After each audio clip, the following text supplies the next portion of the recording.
Good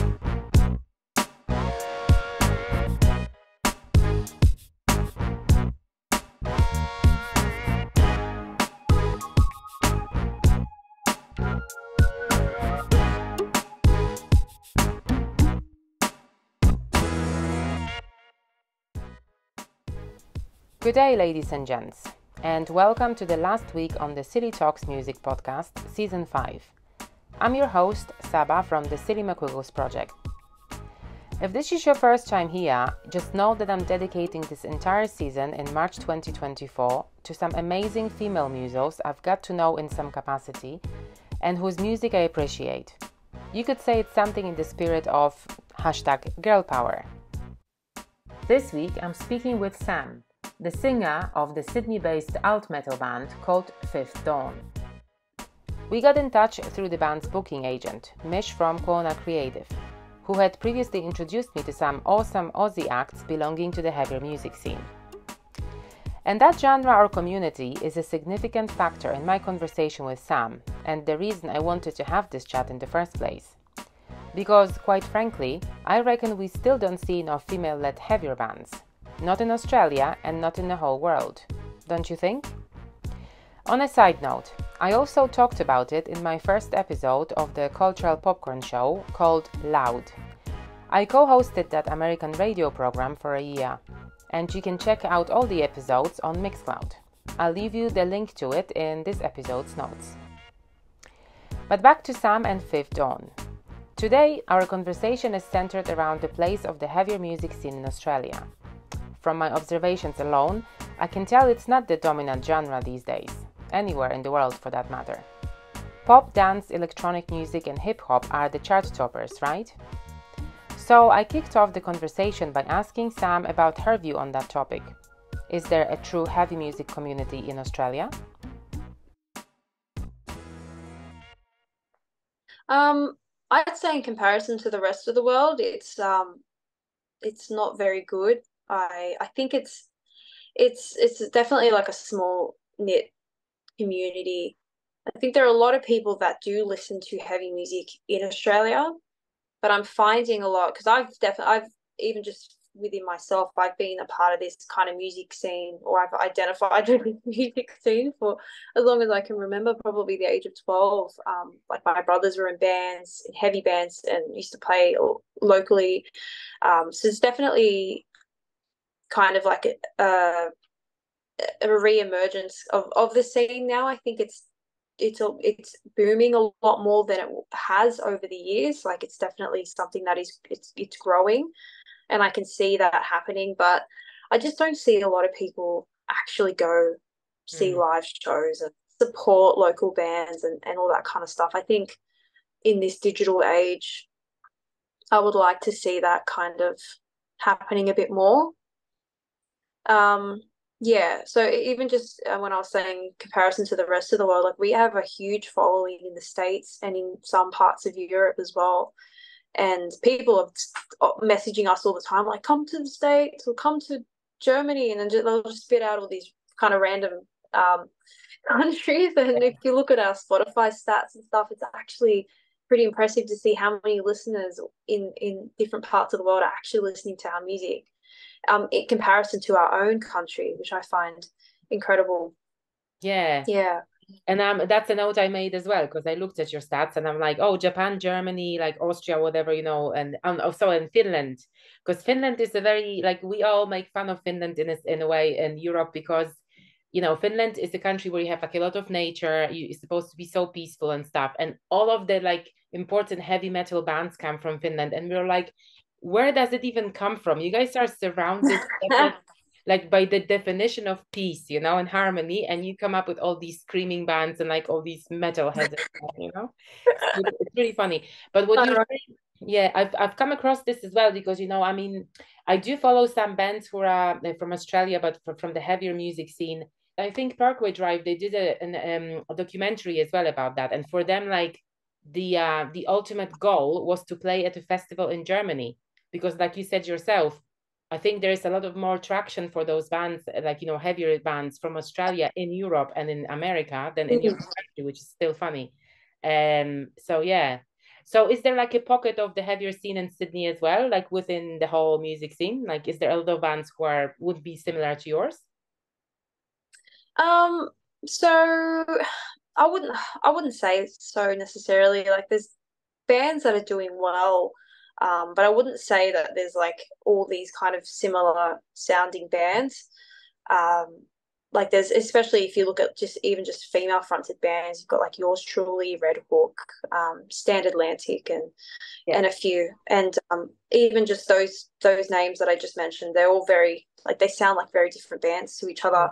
Um, but yeah, I would say Melbourne's probably a bit more trendy. Would you say when it comes to the music scene, like people are more inclined to go to a show and be a part of that community? I definitely think Sydney's a bit behind with that. Okay. But yeah. Okay. So you see, I don't know the Sydney scene that well because I lived in Melbourne primarily. But in Melbourne, at least, and I think this is like the good thing about you guys in general, like in the music business and the music scene in Australia, like everybody seems to know everybody. Like, there's so much mingling, and I don't think it's the same thing in Sydney.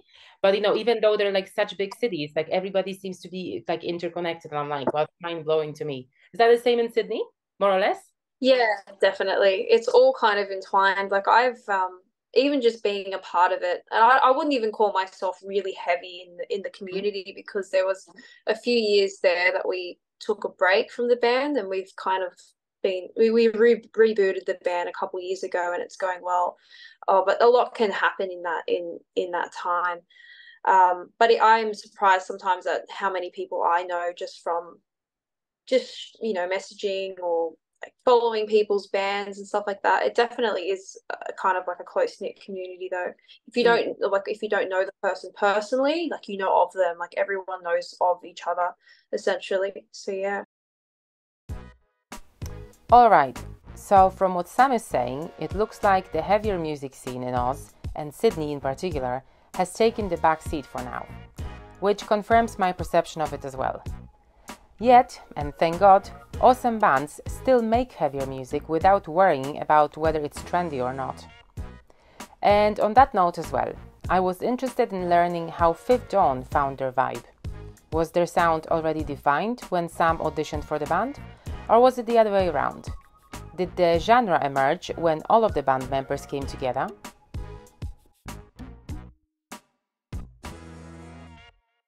Yeah, definitely it was the last thing that you said that's kind of how it came about. So they already had their members, they could play their instruments. They or had already seen videos of me singing on. I used to put random videos on YouTube, which aren't there anymore. Oh, that's But a there were shame. videos, so I had to take them down. It was a bit cringy. Everything's a lot more professional now, so I don't think it's up to standard. But yeah, they'd already heard me sing, and obviously I was very passionate about this kind of music. So that like there was similar kind of musical interests. We all wanted to be in a band, Mhm. um, and it was definitely a band, like a heavier sounding band Mhm. that we all kind of like listened to the same bands. But then it was in the writing process when we started writing that the sound, like when we started writing, and then I was singing like the stuff I was singing over the instrumentals. It's almost like we just kind of invented this sound. It was like, yep, that's it. That's what we want to be doing. There wasn't a lot of trial and error in the beginning, which is pretty fortunate now to think about because I know a lot of bands struggle sometimes to come up with that sound that they want, or they're kind of like struggling to hit the mark. But we've been very happy from the beginning with the sound that we've been, um, yeah, making and creating. So it So came, yeah, it came about.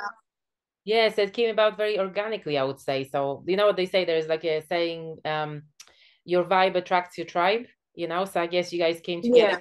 Yeah. Deep down, you kind of felt that you wanted to play this sort of music.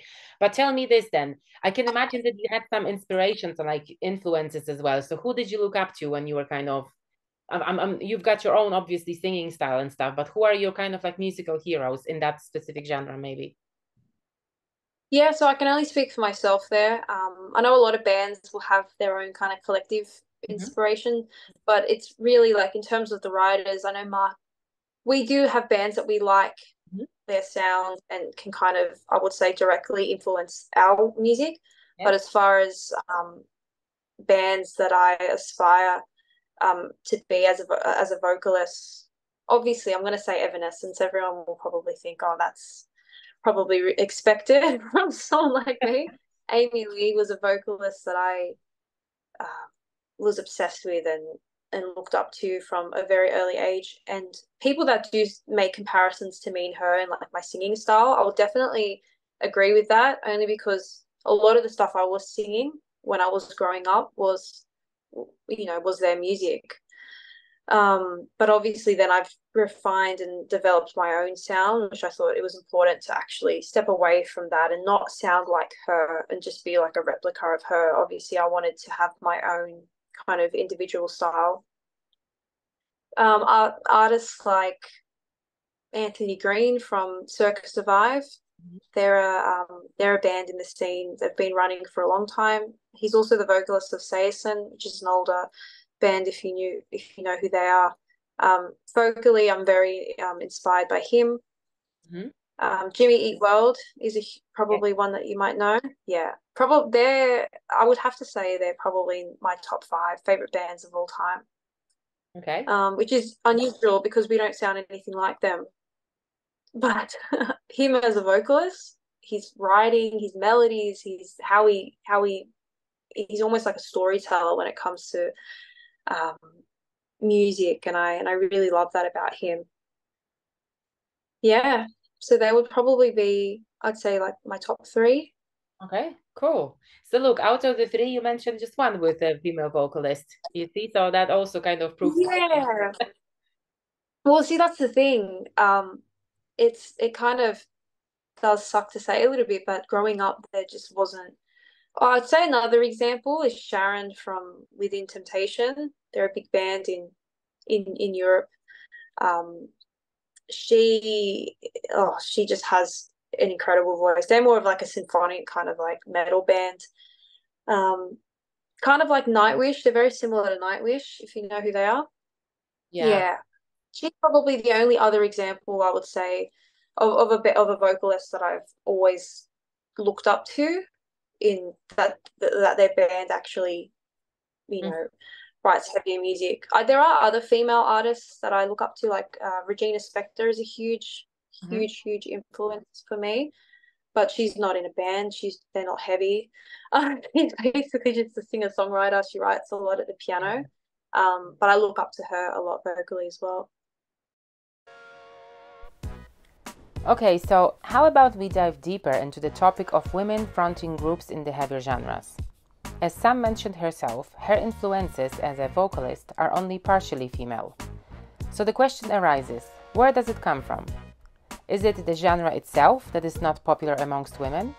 Is it the music industry as a whole? Or is there anything else that might be the reason for so few existing female-led heavier bands in the world? Well, it's hard to really say because I know growing up, obviously, there just wasn't a lot, there weren't a lot of female fronted bands. I'm not sure if that's because a lot of females, because I definitely know a lot of females do listen to this kind of music, but it's just disproportionate to the males, right? It's always been a male dominated industry, and I'm wondering whether um, they just weren't really encouraged to like pick up an instrument, not even just in terms of singing, but there's just growing up, it was always like I knew a lot of guys that were learning instruments or they wanted to learn the drums or wanted to learn guitar. And the girls, yeah, they just weren't really kind of encouraged to do that. I definitely think moving forward, in sort of adolescent years and stuff, that it should be something that's pushed a bit more because, yeah, not that it really hindered me or affected Okay. me growing up and wanting to do this because I always loved this kind of music and I do love metalcore and the heavier kinds of music. I was right into it when once I realized that I loved this music, it was almost like everything just made sense to me, and I wanted to be a part of this I was always going to be listening to this music and following the bands. And then obviously as a singer, like I was obviously a singer as well. And I knew that nothing more was clear to me than that I wanted to sing and I wanted to be in a band and do this kind of music. So that in itself was enough to drive me. But perhaps because there isn't a lot of female representation, not that they're not being represented, there's just not a lot that of females kind of at the top level or that we're seeing, that it's, people like if there were more female guitarists or drummers or female fronted bands that were kind of dominating, perhaps then girls like myself that like this kind of music will see that and they'll say, oh, I want to do that, or I want to be just like her, kind of like I did when I was young with Amy Lee. Like I just knew, I looked at her and I just said, oh, I want nothing more than to be her, like to be what she is and be as have as much of an impact on other people like she has had on me. So perhaps, yeah, it's just seeing more females kind of stepping up and in that space will encourage and influence females to, even at the early stages. So you know what, I might start learning guitar, or I might actually start learning drums, or start singing, or do more with that desire. So another thing that I wanted to say as well is that you know at your gigs, do you see like more women in the audience now? And the reason I'm asking you is because obviously I can imagine that your audience are a very specific crowd as well. There's a lot of moshing going on probably, and probably there is a lot of males coming, so it's not a very safe environment for women to be in, and that might also determine like who comes to the gig. So just out of interest, I wanted to ask like what the proportions are. Yeah, so I know I can spit this figure off the top of my head. It's 70% male and 30% female. That's typically where our kind of listening, what the our listening kind of statistics are in terms of our listeners. Yeah, and that would probably, I would say that would make sense in terms of our shows as well. There's obviously a lot more males that are showing up to our shows, but there still are females that do show up, and like they'll come with a bunch of girls, or like maybe they'll go with their partners or anything like that. But that kind of behavior, just in terms of, because I grew up with all of that, I know exactly. Like I distinctly remember being 15 once and wearing a boob tube to a concert. Can't remember exactly which band it was, but someone basically from behind just took my, like, just completely yeah, pulled my top down, and that was mortifying and incredibly embarrassing. And guys, just people just do that. It's wild that they think that that's acceptable behavior, but people do that kind of stuff. Or if you're crowd surfing, like they'll kind of try and cop a feel and stuff like that. It's completely unacceptable. With me personally, like it's always been something that I've kind of accepted as part of the experience, and that's a horrible way of thinking, right? That you just kind of accept that. But I think that behavior is being called out a lot more nowadays. I'm seeing a lot of more of that, like vocalists actually stopping shows, or like bands stopping altogether and addressing things that are happening within the crowds or within their own fan base, and just calling out that kind of behavior. Because I think for a long time, yeah, that sort of thing was going on and not a lot was really happening about it. So yeah, I definitely see that happening a lot more these days. Yeah, absolutely agree with everything that you said. Um, Mm. but so let me ask you this. The way you're saying is obviously like very high pitched, because that's kind of your vibe as well, and probably that's your singing voice. So I can imagine that, when you record stuff, it's not a problem because you can do, different kind of iterations of the melody.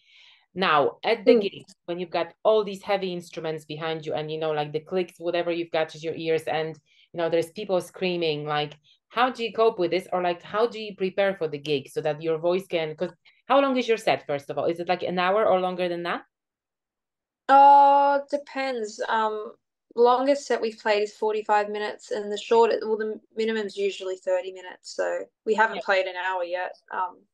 Yeah, but Yeah. that still can pretty much of a big, strain on your voice, because obviously you have to make a lot of efforts to kind of project. So do you have any special Oh, preparations 100%. before the gigs? Yeah, so I do prepare for all of this before a show, especially with, as you've acknowledged, like a lot of our songs, they have pretty intense kind of parts vocally. There are, a lot of songs that are very demanding on the voice than there are, and it's kind of like a consistent sort of thing that's happening there. So again, it's my own fault because I'm the one that's writing these songs. And I always aim big. I'm like, oh, I have to hit that note or I have to sing it like this. And but yeah, I think there's a lot of allowance now for like we don't change, we don't generally drop our tuning. Like I know some bands will accommodate to that by changing the tuning, or they'll tune down to kind of accommodate to that live. What I do is I kind of just I look at the songs and I say, okay, this is not a studio recording.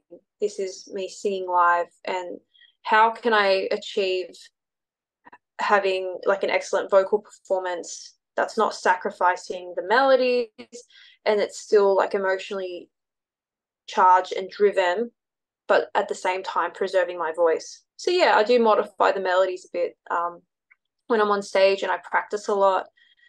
And I do have kind of like strategies as well. So if I'm singing and and I feel like, look, I might not be able to hit that note or something, like I have ways to kind of counter that.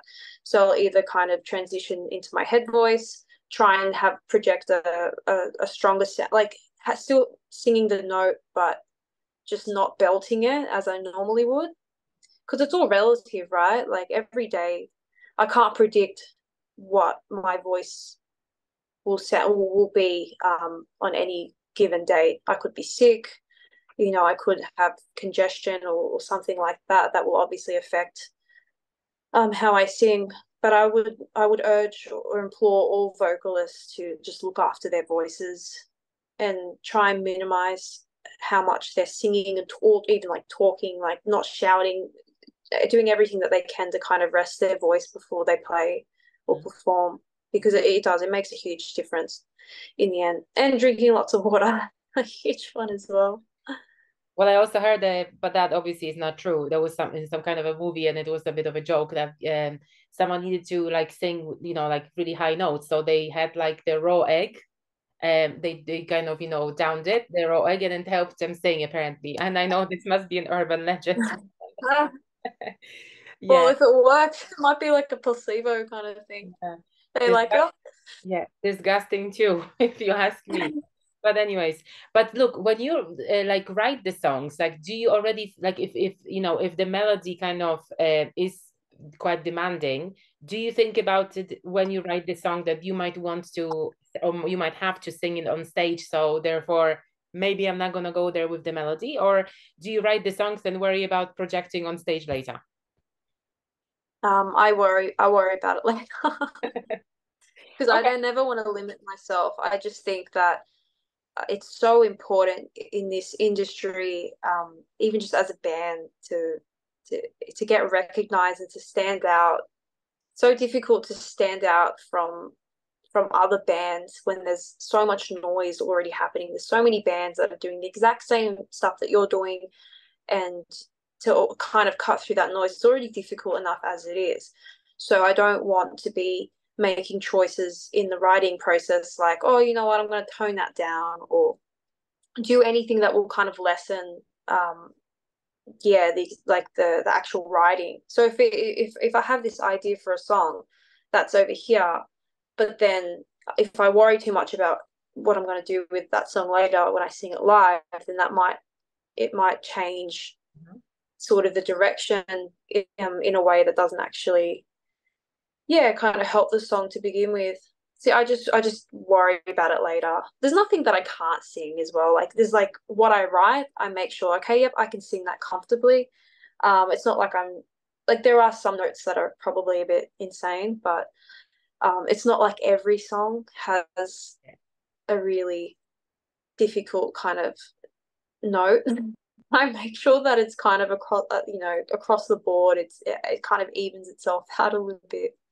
Yeah. So yeah. Sam has touched on an interesting point. There are so many bands out there these days that the only way to stand out is by being yourself and not limiting your craft at the songwriting stage already. I do agree, but on the other hand, we all know that emerging bands aspire to great things, and they might unfortunately sometimes fall into the trap of comparing themselves to other acts or doing certain things, for instance on social media or marketing-wise, on purpose to get closer to their goals, even if that's not maybe in their nature. I mean, we all do it sometimes in other aspects of our lives, right? So, what is Sam and Fifth Dawn's approach to it?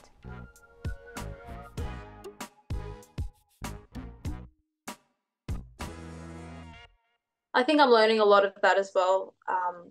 I definitely don't like to compare myself or my band to anyone else because once you start doing that, it's a slippery slope. Like you start comparing yourself to, like, especially measuring success. I don't think that that's helpful. If I can send a message out there, is to do that, because every band has their own unique journey and will have their own kind of like milestones within, within the scope of their career. And yeah, I think we all kind of start out at the same spot. I don't think anyone really has any idea um, sort of how it all works until they're doing it. I'm still learning so much, and I speak to other band members that are basically, it's kind of like a learn as you go kind of experience. No one gives you, there's no, yeah, and I don't think there's any right or wrong thing to do as well. I think there's there's so much conjecture over, like, how you should be releasing a song, or when you should be releasing a song, and what your songs should be sounding like, and everyone just has their own kind of version or idea of what they think you should do to make you to be successful. And I don't really agree with that. I think at the end of the day, people are going to like your music or they don't. You can market, you can do all the right things and still never get anywhere, or you could not do all of those things and somehow have like this sudden break, and that kind of propels your career. So yeah. Yeah, and you're right. Like, this is an industry where there is like no really a blueprint of how to do things, which on one hand is good because you can, like you said, do the things your own way. But also on the other hand, because there is no blueprint, no one knows how to get to where they want to be. Because, obviously everybody starts and all of a sudden they're like, oh, we're going to be, I'm just going to throw this name around, Tame Impala tomorrow. What I mean? But that doesn't happen. I mean, it happens to like a very small percentage of bands, but you kind of aspire to it from the beginning, and then you learn all these things along the way, and they're like, that is probably not where I'm going to get. I need to take a step back and think about where I can get to, do what I like doing. So it's a very tricky industry. I think it's a Wild West, like there's no rules whatsoever at all compared to some other industries. It's not very structured, I would say. Yeah. Yeah. And it's easy to lose heart, I think, if you get bogged down into that kind of sort of ideology of what you should be doing, and what all of these things. People will say a lot of things. Everyone's going to have an opinion. And I think it's good to take on advice, take everything on board, but obviously make decisions for yourself at the end of the day. It's like it's your story, it's your vision, it's your music essentially at the end of the day. So completely up to you what you do with it, really. And that's it for today, listeners. We finished this part of the chat on a hopeful note and with some encouraging words for other up-and-coming bands. Many thanks to Sam for sharing her perspective on the topics we've covered today. You can tell she's passionate about Fifth Dawn and being a part of the heavier music scene in Australia. But we're not done with this interview yet. While this season of the podcast focuses on the female factor in music, we haven't forgotten about Sam's bandmates. So you learn more about all the members of the band and how their story began in the second episode, the Silly Encore, coming real soon.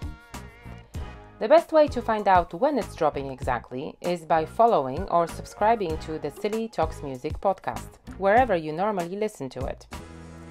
And please give Fifth Dawn's music a listen while you're waiting for the new episode. They've been dropping new singles in the last few months in preparation for the new album. So it's definitely worth your while to see what they're up to, musically speaking. Last but not least, a quick reminder that this show is produced by me from A to Z, rhyme not intended. And while it might not be perfect, it's my passion project too. So liking, sharing and reviewing it is greatly appreciated. And if you have any constructive criticism to share or an idea for a guest or topic to cover in the future, feel free to drop me a note on socials. I'm @SillyMcWiggles everywhere. Thanks for tuning in to the podcast today. I hope you've enjoyed this conversation. See you in the Silly Encore.